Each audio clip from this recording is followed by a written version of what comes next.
Okay, so hello, Bob Putnam. I am so happy to be talking with you today. I'm glad to be speaking with you, David. It turns out unexpectedly we share very similar interests. We do, and we're here to discuss this wonderful essay that you wrote with Eric Anderson and Sarah Gustafson titled Two Voyages of Discovery, How the 1831 Journeys of Darwin and Tocqueville Changed Our Understanding of the World. And let me quote a few passages from the essay to set the tone for our listeners. You say, finally, and this is our most timely discovery, each produced a major theory of biology and society, respectively, that recognized the tension between the individual and the community, and they forged remarkably parallel theoretical syntheses of competition and cooperation. And then you say, in short, Darwin's theory of evolution and Tocqueville's theory of democracy can be mapped directly onto one another. And so I like to think that this conversation is you channeling Tocqueville and me channeling Darwin.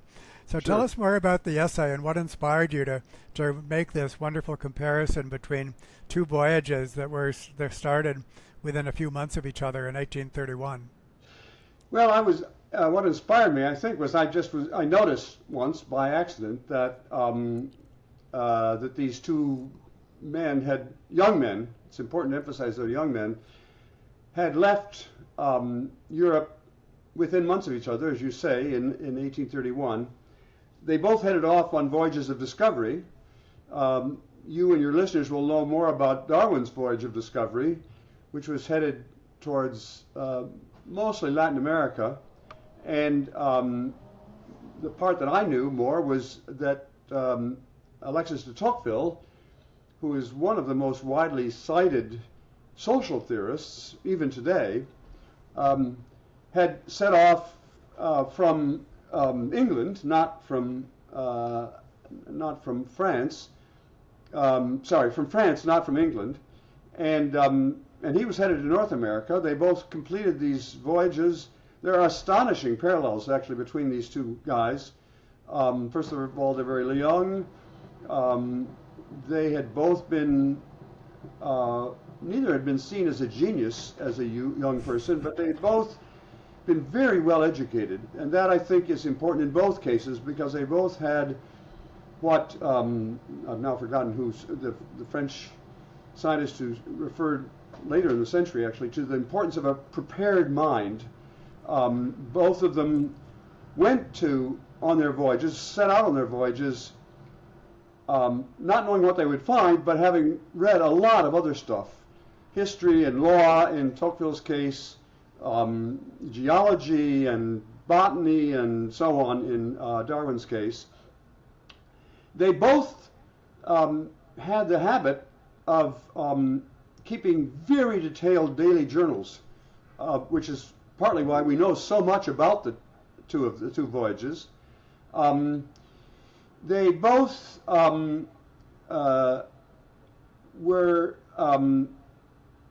they had this, I think this is in some respects the most interesting similarity between the two of them. They both had this capacity to do unbelievably detailed descriptions, empirical descriptions of what they were seeing. In that sense, they were both exquisite empiricists, and you know the things that, the particular leaves or the particular fossils or whatever that Darwin was seeing on his voyage. But similarly, Tocqueville was not interested in the flowers and plants, but he was interested in the people and the people of America. I should say he was going on his voyage partly because he thought that democracy as a form of government and society might be the future of Europe. It was not characteristic of Europe, but it was characteristic of America. And he thought, well, I'll go there and see what I can learn about how America, what democracy looks like in America. And indeed, the title of his book is Democracy in America. Yeah. And so they both had that in common. Tocqueville, as I started to say before, Tocqueville spent endless hours talking with the most amazingly diverse people. He talked to several American presidents, several American past presidents, but also frontiersmen's wives, even what at the time would have been the bottom of the social hierarchy, black slaves. Indeed, they both talked to black slaves in the course of their voyages. But Tocqueville had this amazing voyage that went through all parts of then the United States of America. And he noticed lots of things. He noticed, for example, which would become much more important later on, the issue of race in America and the likelihood that that would lead, he thought, to some kind of civil war, which of course... Yeah, he was amazingly prescient. 30 years later it did. Indeed, and I could get carried away thinking about the parallels between these two. They both actually happened by chance to encounter the expulsion of Native Americans. Native Americans in North America, this was while he was going down the Mississippi River, Tocqueville by accident, ran into a bunch of Indians, Native Americans, who were being forced from their ancestral homes out onto the plains, something called, in American history, it's called the Trail of Tears. Yeah. And also, Darwin discovered had a very similar episode in which he discovered, I think down in Argentina, some Native Americans, but Native Americans in Latin America who were being driven off to the frontiers, and they both actually foresaw that would sort of be the end of those two historic communities, the Native Americans both in the North and South. Well, I'm going on too long, but the other thing I want to say is, in addition to this incredible focus on narrow details, I think in some respects the most striking thing to me is that they both had the capacity to go almost instantly from what they were seeing before them to they saw the big theoretical picture at the almost same instant. Yeah, that's incredible. Yeah. And you and your listeners will remember someplace on the west coast of South America, Chile, I think it was, Darwin, in the midst of an earthquake, which he described in poetic tales. They both were very good writers. Very good writers, yeah. And Darwin in Argentina describing this earthquake that's happening, and he describes it in poetic detail, what was happening at the moment that he experienced this. But in almost the same breath, he began thinking about, well, what are the implications? What does this tell us? This says something. Go ahead. About geology. What does this tell us about the shape of the continents? Yeah, the shape of the continent, and even the age of the world. I mean, it was quite astonishing, and there were so many similar episodes during Tocqueville's trip. I mean, one that I'm not going to be able to recount verbatim here, but he was visiting a 4th of July celebration in Albany, New York, of all places, and in his diary he describes what's happening before him succinctly but brilliantly describes the parades and the flags and so on, and at the very same moment, he's describing how American democracy differs from French autocracy. I sometimes use the metaphor of a scrim. That is, a scrim is a semi-permeable screen cloth that hangs in a theatrical in a theater, in which one thing is being presented on the screen, but you can see through that to what lies behind it, and that's what he's doing. At the same moment, he's seeing what's before him, and also this great. Well, okay. Anyway, immensely, but I want to get to the core of what brings us together. They both. Well, there is a common duality at least in social sciences, between individualism and collectivism, or individualism and communitarianism. That permeates all sorts of commentaries on social life, international life, and so on. And at first glance, you'd think that these are the two extreme versions of that. That is, Darwin, the extreme individualists, red in tooth and claw, all about conflict, not at all about cooperation. And on the other hand, Tocqueville is the patron saint of American communitarianism. I mean, he's the person that who also write about, in my own work, I mean, I write about community and the importance of community, what I call social capital. Um, he's the patron saint. He's, I'm sometimes talked about as the 21st century equivalent of Tocqueville. So we both are very much emphasizing community. But, and this is the key point, both of them actually underneath had a much more complicated conception. Darwin was not all about competition. He was also about cooperation, and how even cooperation could have been important in human evolution. Especially in human evolution. And we can talk later about that, because you know much more about that than I do. But on the other hand, Tocqueville, who's thought of as this patron saint of community, invented the word individualism. That is, he's the first person who ever used the term, so he was perfectly aware that Americans were very individualistic.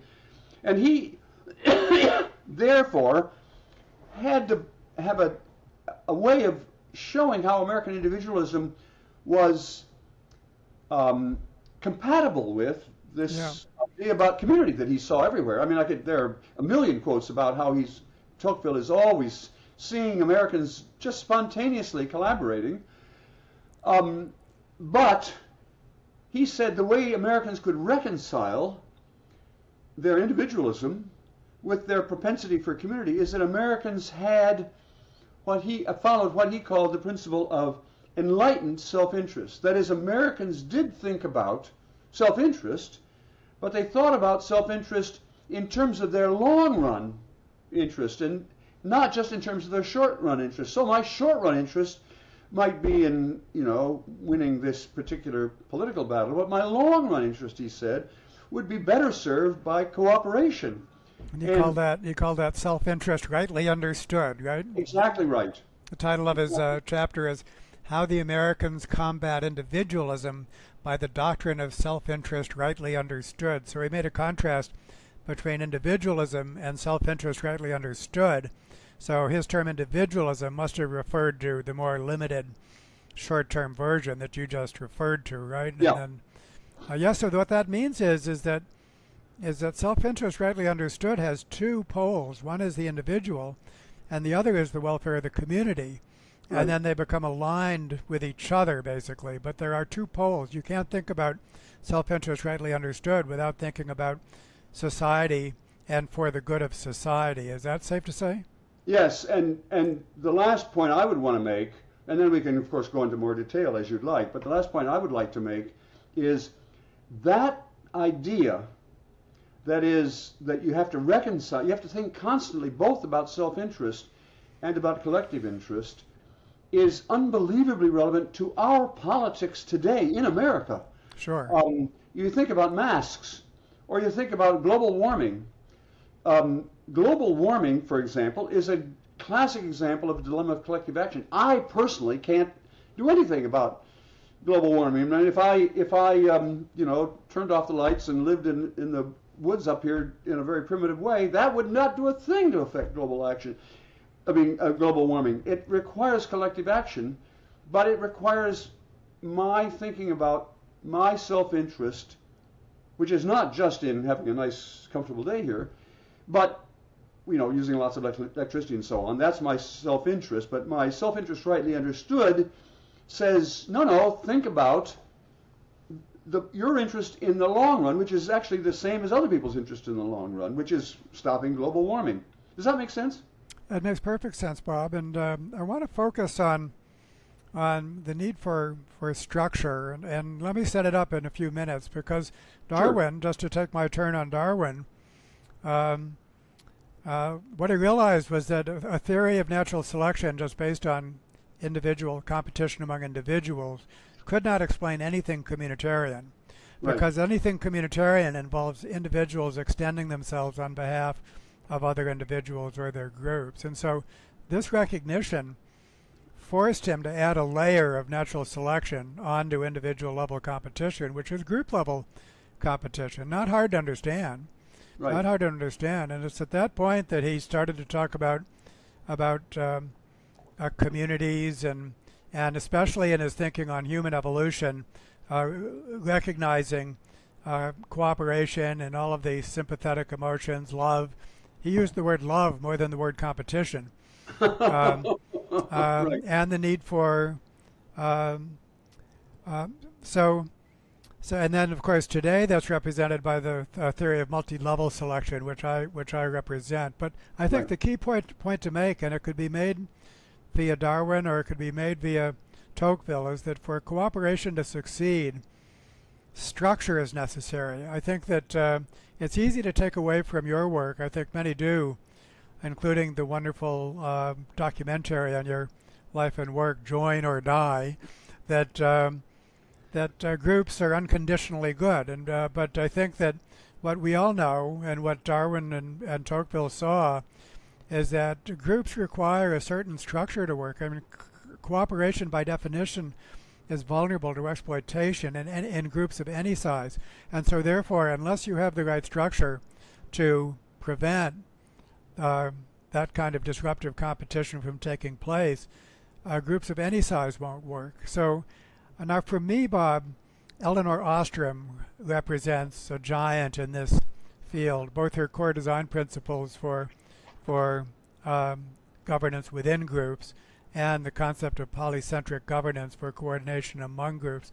And I'm so eager to ask you, in the first place, did you interact with Elinor Ostrom? I was lucky to collaborate with her for 3 years just prior to her death. And I'm dying to know how much you think about her work, how you relate her work to your work, and your own thoughts about the need for structure, appropriate structure, Right. in order for groups to function well.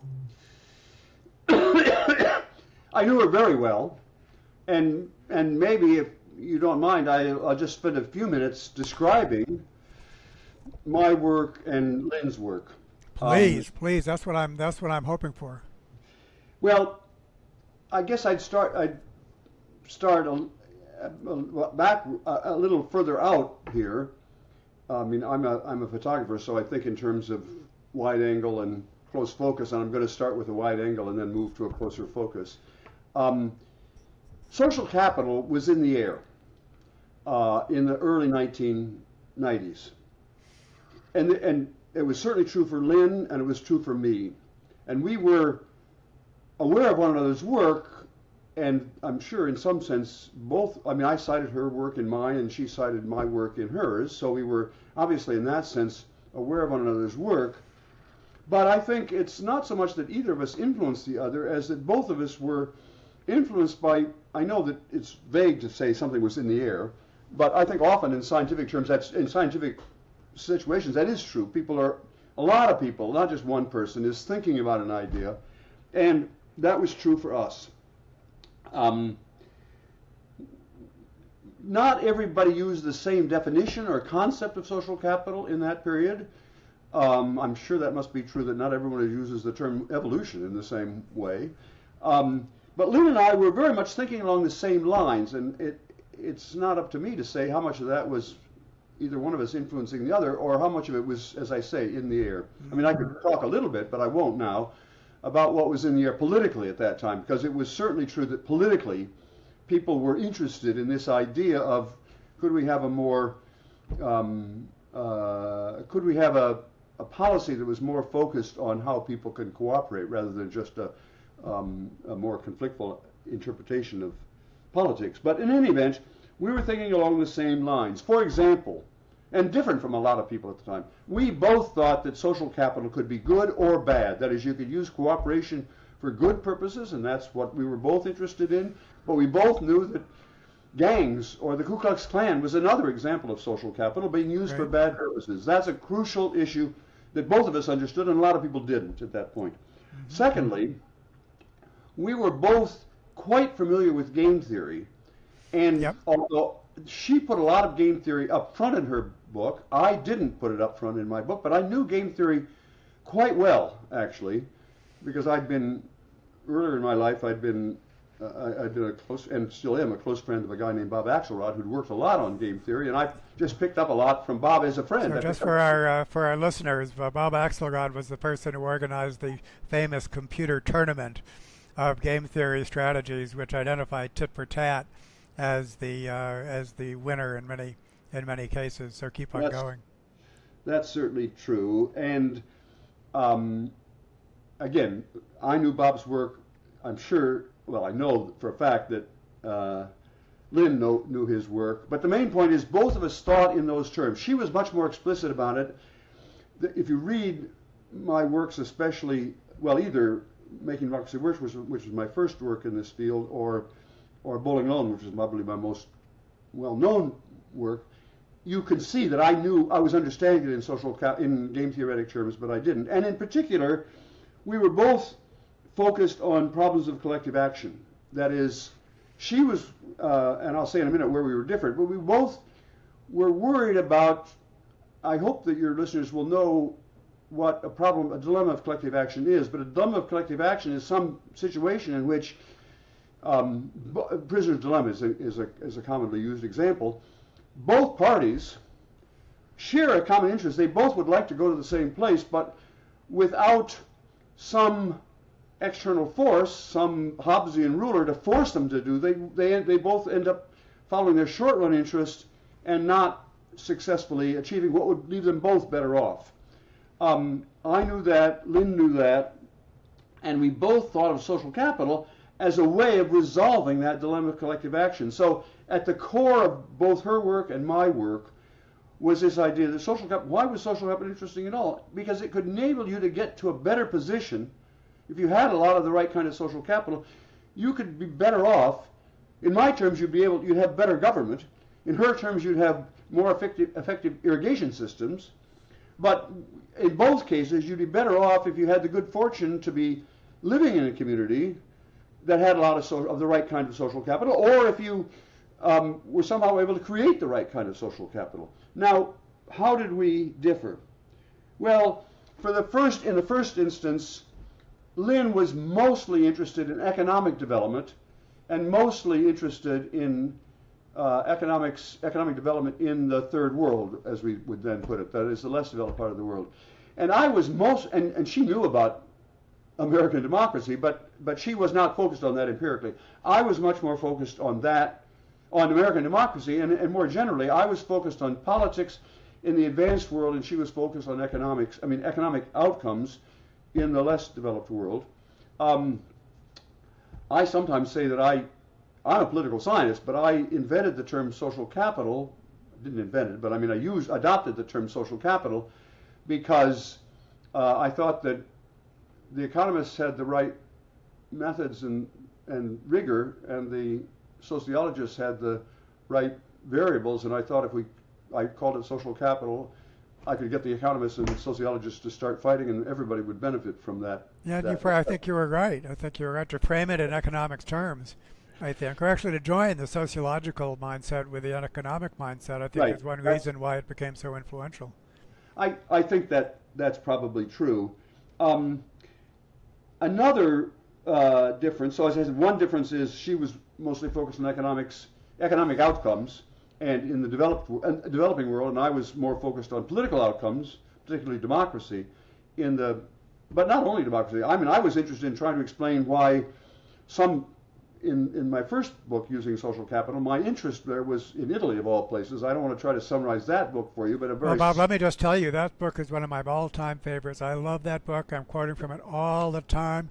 There's just such a genius book. So now I'm being a fanboy, but I'll continue. And now I got that off my chest. So, I appreciate continue. Well, which I will say then in maybe 2 sentences. The book in Italy was an attempt to understand why some parts of Italy were better governed than other parts of Italy, democratically, but by any means. Some places in Italy you could get a response right away if you sent a letter to your local consular, and some places they never answered the letter. So I've been in all sorts, not just democratic, but in all sorts of ways. Some governments were more efficient, were higher performance institutions, and others were much poorer. And so therefore the research question was, well, what explains this? And I won't go through the long process by which I interrogated many other possible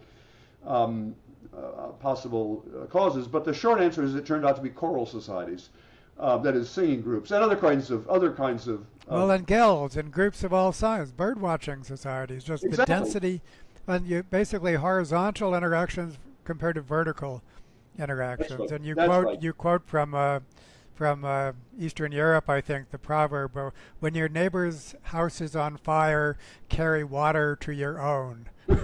That's right. Well, in any event, that's where I first got introduced to this idea of social capital as a precondition, and the more I began to look at it, it was a precondition for lots of things. I mean, it wasn't just that the government worked better, but the educational system worked better, people lived longer. I mean, a million good things, controlling for everything else you'd like, a million good things flowed from these connections we had with other people of the right sort. Now, and so I was mentioning before, Lynn and I agreed about a lot of things. We certainly agreed about thinking in game theoretic terms. We both recognized the value in one another's work. We were working in parallel, so to speak. I was cheering her on, and she was cheering me on, and we were learning from each other, but we were working in separate little fields. And we both recognized, and this is interesting, I went back to Lynn's work in preparing for this. She wrote a paper, I've got someplace here, in which she said, social capital, fad or fundamental. That is, there was a risk that she and I understood that social capital would just become a nifty word for warm, cuddly feelings or something, and without any underneath logic. And therefore, both of us were really concerned about, well, not just is this a label for warm, cuddly feelings, but is it what's going on analytically when you find in places where social capital is working.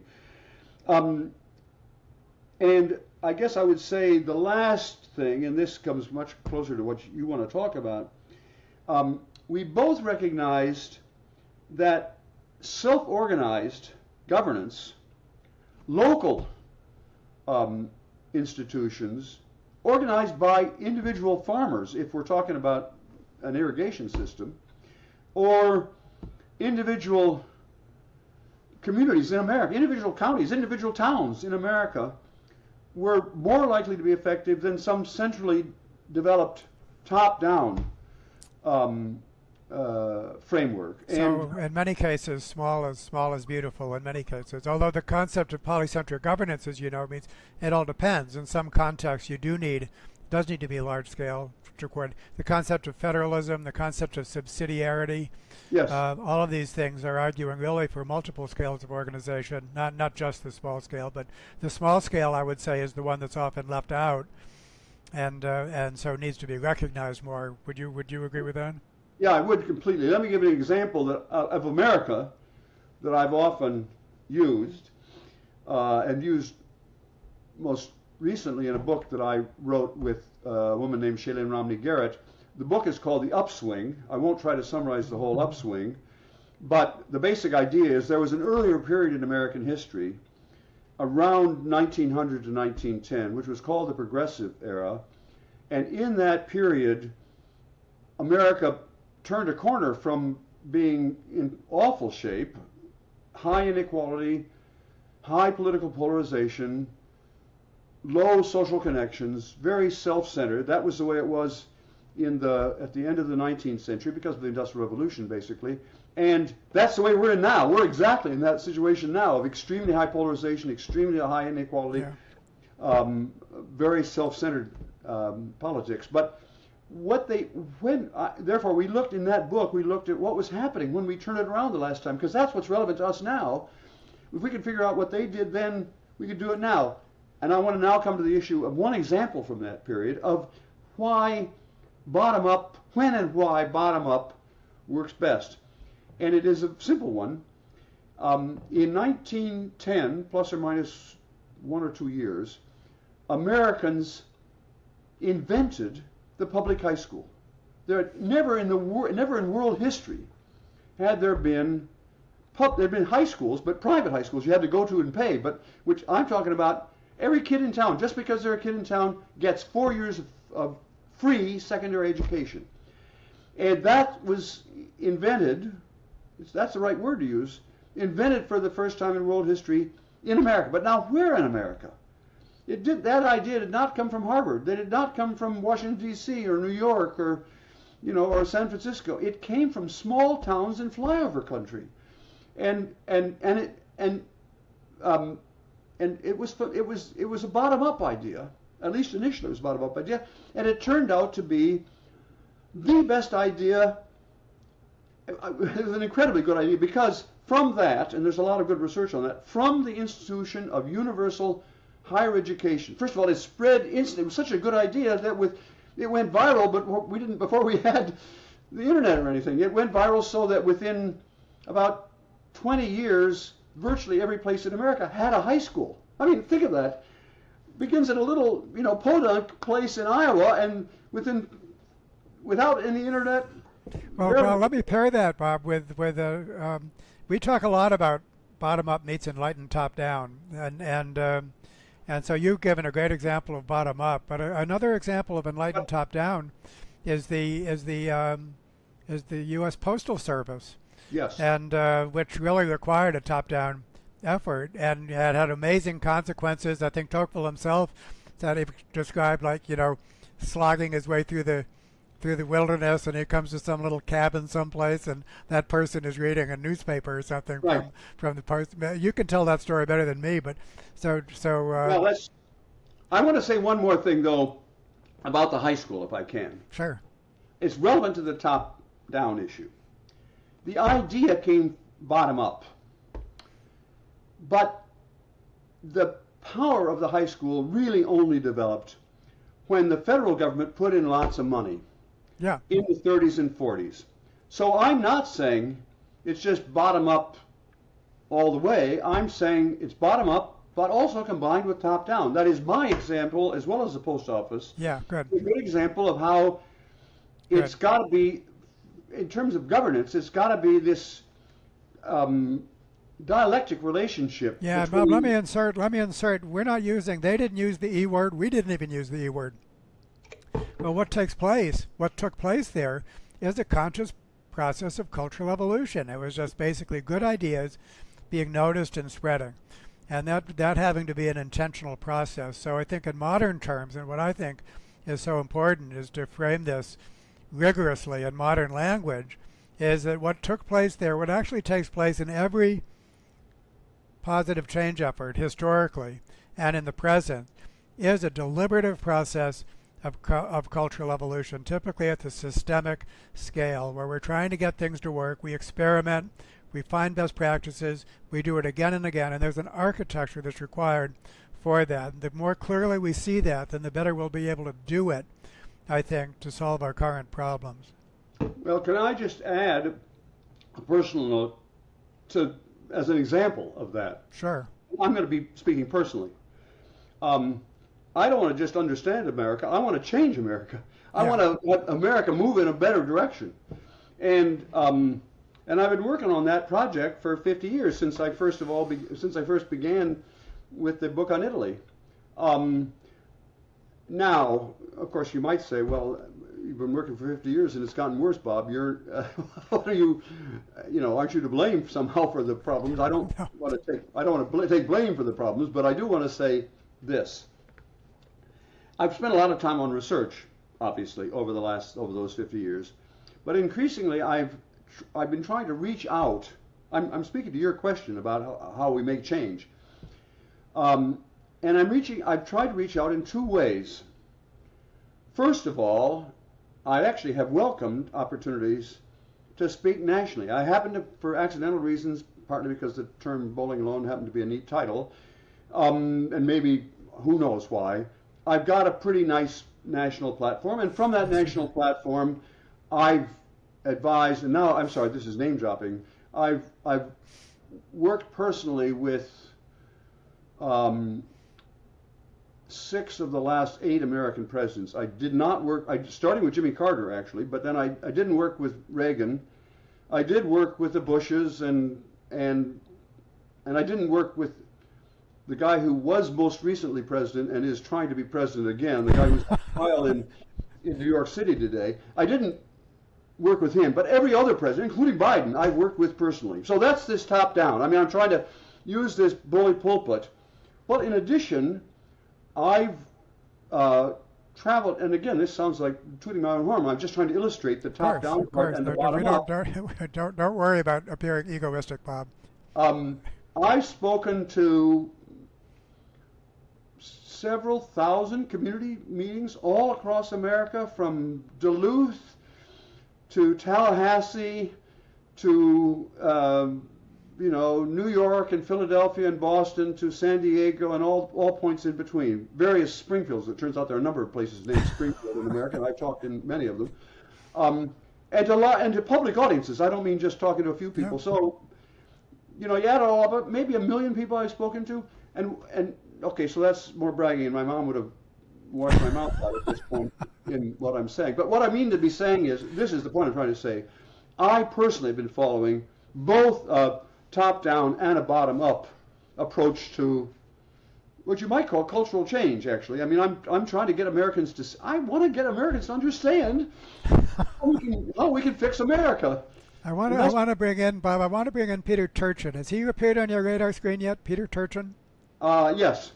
So his book, Ages of Discord, elaborates on what you were talking about and shows a roller coaster of social equality and social inequality. So back to Tocqueville, historians call that the era of good feelings. That was the 1835 or so, 1830s.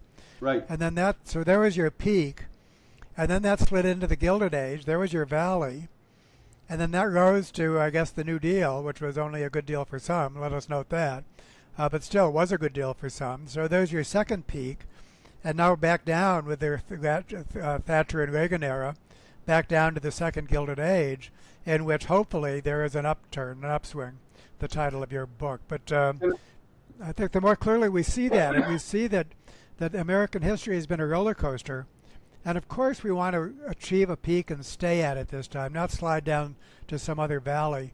And I think the more clearly we can see that, the more we could actually climb the next peak and stay there. I think that would be possible.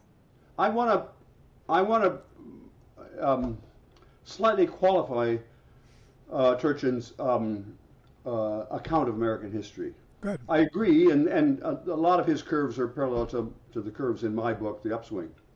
However, the more closely Shailene Romney Garrett, my co-author, and I looked at the data we looked at, the more we began to see that people have agency. That's just jargon for saying you're not condemned. It's not like a pendulum swinging back and forth. No, Peter wouldn't say that it is, but keep going. You have to push the pendulum. Yeah. It was not inevitable 125 years ago that we would turn things around. That was not inevitable. It happened because individual Americans, the leaders of the progressive movement, acted that way. Indeed, at that time, most people in America thought we're going to hell in a handbasket and we're never going to get out of this. Well, the story I heard is that when Roosevelt became president, he said, either I'm going to be the best president, what did it say, or the last president. He said, I'm either going to be the best president or the last. That's the degree to which the whole ship was perceived at going down. And he was called a traitor to his class. Yes. So those are the elites that Peter Turchin talks about. And then, but let's apply that same principle, that same perspective to today. Is it inevitable? I think we're headed in a very bad direction right now. And a lot's going to turn, maybe not everything, but a lot's going to turn on the outcome of this fall's election. But yes. I think so. I think that's not determined. Right. I'm back to this point that we can choose what future we want. Not perfectly, but we can choose what. Yeah, I mean, if Peter's work suggests otherwise, then I think I would disagree also. But I think Peter would say that's I would disagree with that interpretation as well. So the important thing is, as you say, we do have agency. We can turn things around, and thankfully, the bottom-up component means is that anybody can take part in the bottom-up part of that. It doesn't matter. You don't have to be a big fish. You don't have to be a corporate giant. No matter who you are, you work with groups, and you could form those groups. And yes, let those groups be appropriately structured because that's a huge part of it. And those groups get connected to other groups. And if you're in a position to be enlightened top-down, if you're like the CEO of Microsoft, Satya Nadella, who does seem to see things clearly, then you can make it happen even even faster. So bottom up and enlightened top down is something that nobody needs permission for that. The governmental structure will be a following force, not a leading force. And so this really can happen, I think. And I think we both share that optimism, which is good to have. A feeling of hopefulness, I think. You're hopeful, I imagine. I'd like to distinguish between hope and optimism, if I can. Maybe this is the place to conclude this conversation. I mean, we could go on forever, but I know we both have other things to do.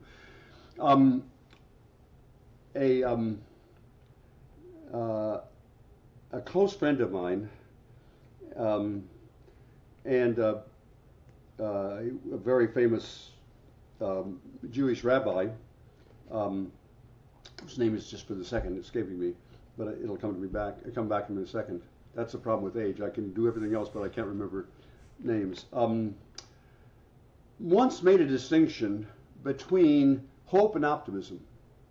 So here's his distinction.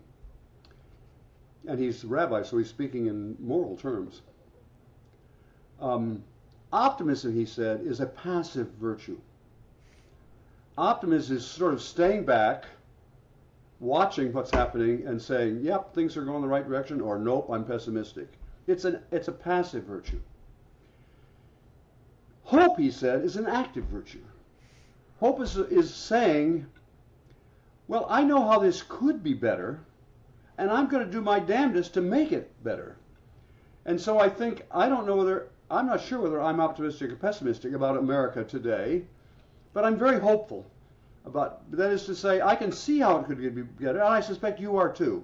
You can see how it could be better, and you're doing your damnedest to make sure it goes in that direction. So the answer to your question is, I am hopeful. I'm not sure whether I'm optimistic. Well, that's a great distinction to make, and what I'll add to complete this wonderful conversation is that one thing that contributes to hope is a genuine feeling that there is a path, that we actually do know what to do. So if you don't know what to do, then I think that's just, you can't be hopeful if you don't see the path.